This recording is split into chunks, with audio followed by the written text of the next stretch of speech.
Action-packed arcade-style shooters are a lot of fun, especially with friends, and there's a new one called Tango Fiesta now available. But should this game tango its way into your gaming collection, or is this Fiesta of bullets an absolute failure?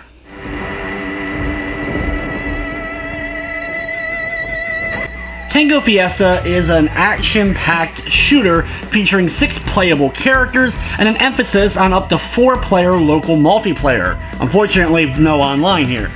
The game features 2 main modes, arcade and story mode. In story mode, you have a bit of text before each of the levels, and you go in sequential order, starting with one world and then working your way through until finally making it to the 5th and final world. In arcade mode, it's a bit more chaotic. You're still doing basically the same premise, but the order of the levels that you end up completing are thrown at you at random, and elements of the stages are random as well. You may end up having enemy types from one level in a different stage. Each world contains 4 levels that have very simplistic objectives to complete, with the final level in each world containing a boss. Your objectives, whether it be 1, 2, or 3 objectives per level, depending upon which one it is, will either have you destroying a base, destroying helicopters, or activating something. These go by extremely quickly, and enemies in the levels are non-stop respawning, so your main goal is to try to achieve the objectives as quick as possible without dying. It is one of those games that if you're playing multiplayer, you can revive your friends if they end up dropping during battle, but if you're playing single player and you die, it's game over and you have to start the level over again. And the same goes, of course, if your entire team ends up getting wiped in a stage. I found for the most part levels to be an absolute breeze up until the 5th and final world of the game. Each character that you're able to choose from has different statistics to help you out, whether it be their overall speed, stamina, or health. Deciding who you want to play as is relatively up to you, but of course there's going to be characters that play a little bit better than others, like the Bionic Cop character. Once you select your character, you then pick your weapon loadout. You can have 2 guns and a throwable item. The guns range from shotguns, handguns, Uzis, automatics, flamethrowers, and a few other variety and specialty guns. You'll be able to buy more guns once you're able to unlock them, either by achieving a certain number of points or defeating certain bosses.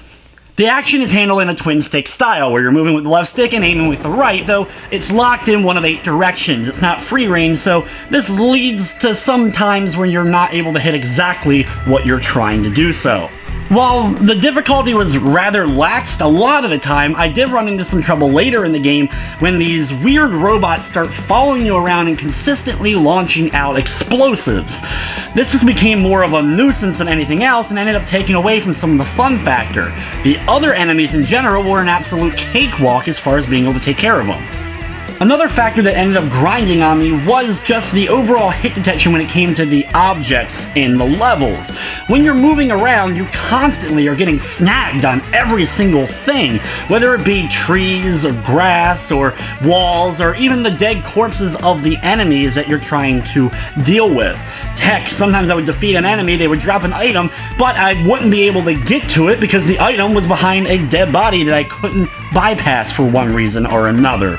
This really lended itself into the more chaotic areas of the game where it became more of a nuisance when I was trying to escape from a big, massive firefight. Outside of the moderate difficulty later in the game, it's a relatively short experience. In fact, it took me less than an hour and a half in order to get through the game's story mode.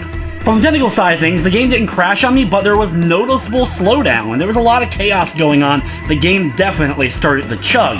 As well as I noticed minor glitches like enemies and objects spawning or being dropped into walls where they were unable to either be attacked or picked up. Tango Fiesta is available now for $9.99 on PS4, Xbox One, and it's also on PC, but at a slightly higher rate for some reason. The game also originally got its origins on mobile, which is understandable for some of the issues that end up happening in the game.